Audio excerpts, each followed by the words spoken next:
Hello, children. I hope you've had a good day. And now it's time for our story. And today we're going back to Wrigglesbottom Primary to find out what's been happening in Year 2. Our story is called The Magic Hamster. Everyone went wild when Miss Riley introduced us to the new class pet because we'd never had a class pet before and also because it was a hamster. Everyone wanted to choose the hamster's name, and Anne-Marie Moore wouldn't stop shouting, "Princess Hairyface! Princess Hairyface!" over and over. Miss Riley told us that everyone was allowed to put one name in the hamster name suggestion box. Everyone crossed their fingers and legs for luck when Miss Riley reached into the box and pulled out a name.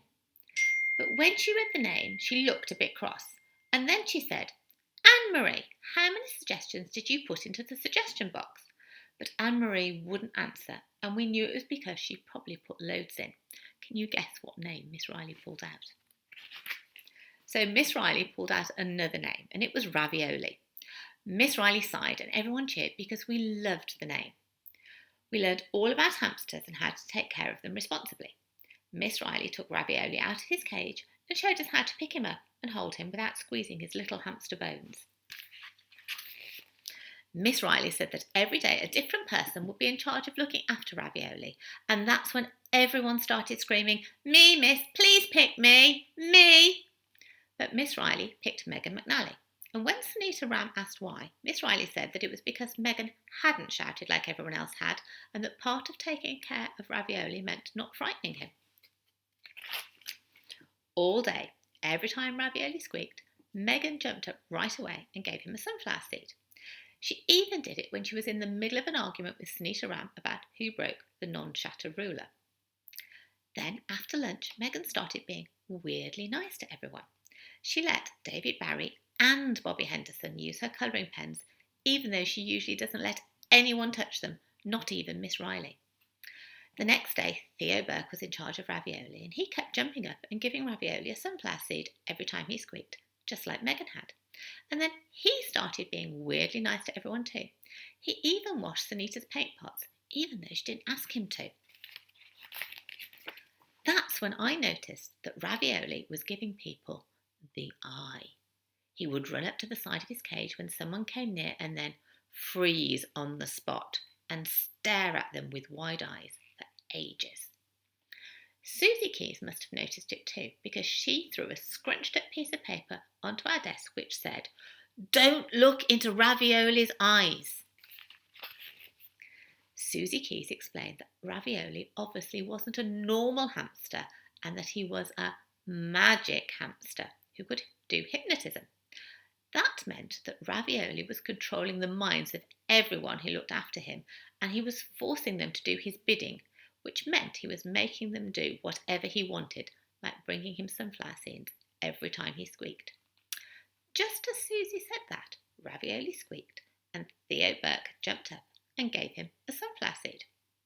"See," said Susie Keys, and that's when we knew that Susie was right. Then, all of a sudden, Theo Burke said he felt sick and he had to go to the nurse. Susie Keys gasped and said that Ravioli's eyes probably go all swirly when he's hypnotising people, and probably that had made Theo feel a bit seasick. When we came back to class after lunch, Ravioli was sitting on Miss Riley's keyboard. We all knew that Ravioli must have hypnotised someone into letting him out of his cage, but nobody would admit to it. The next day, Miss Riley put Sunita in charge of looking after Ravioli. Miss Riley took Sunita over to Ravioli's cage and tried to show her how to take him out of his cage, but Sunita kept her eyes shut tight because she didn't want to get hypnotised.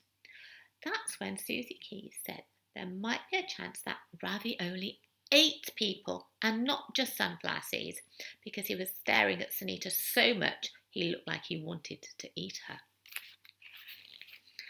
I was just about to say that I thought that was a silly idea because hamsters are tiny and there's no way they could eat a human girl, but then Sunita screamed.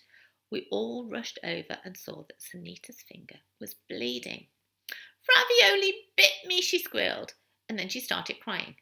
That's when everyone shut their eyes and started screaming because we were all terrified of the magic hamster. After Mr. Harris had taken Ravioli away so everyone would stop screaming and open their eyes, Miss Riley explained that the only reason he had bitten Sunita was because she'd turned him upside down and squeezed his head, and that she hadn't been paying proper attention when she picked him up. Miss Riley said that Sunita must have given Ravioli a terrible fright and that he was much more scared of us than we were of him, and we should be gentle with him and not scream near him.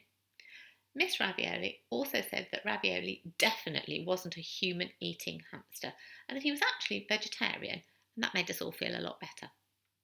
Once Sunita got a finger plaster, she asked Miss Riley why everyone who looked after Ravioli started acting weird and being really nice to everyone, and also why they did everything Ravioli told them to do, like feeding him seeds as soon as he squeaked and letting him out of his cage. And that's when Miss Jones explained that she told each helper to make sure to feed Ravioli if he squeaked because he was still young and that meant he got hungry a lot. Then Miss Riley said that she told every helper that if they were super good, one of them would get to take Ravioli home all weekend. She also said that Theo must have left the cage door open by accident when he wasn't feeling well, and that was how Ravioli escaped. So that's when we all realised that Ravioli wasn't a hypnotising, human-eating hamster, and we all felt bad about scaring him.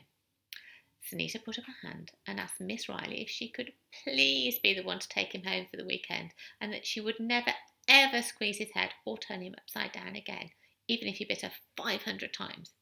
And Miss Riley smiled and said, "Okay."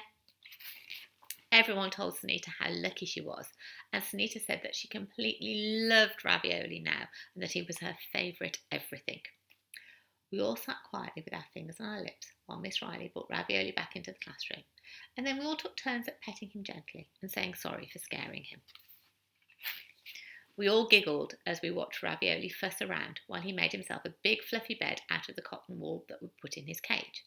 Then Theo came back to class and told us that the reason he felt sick was because Miss Riley had told him that he'd have to clear the poo out of Ravioli's cage at the end of the day. And then Sunita got a really weird look on her face, and we all started giggling because we knew it was because she'd just realised that she would have to pick up Ravioli's poo all weekend. I do hope you enjoyed that story, children. Take care. I'll see you soon. Bye.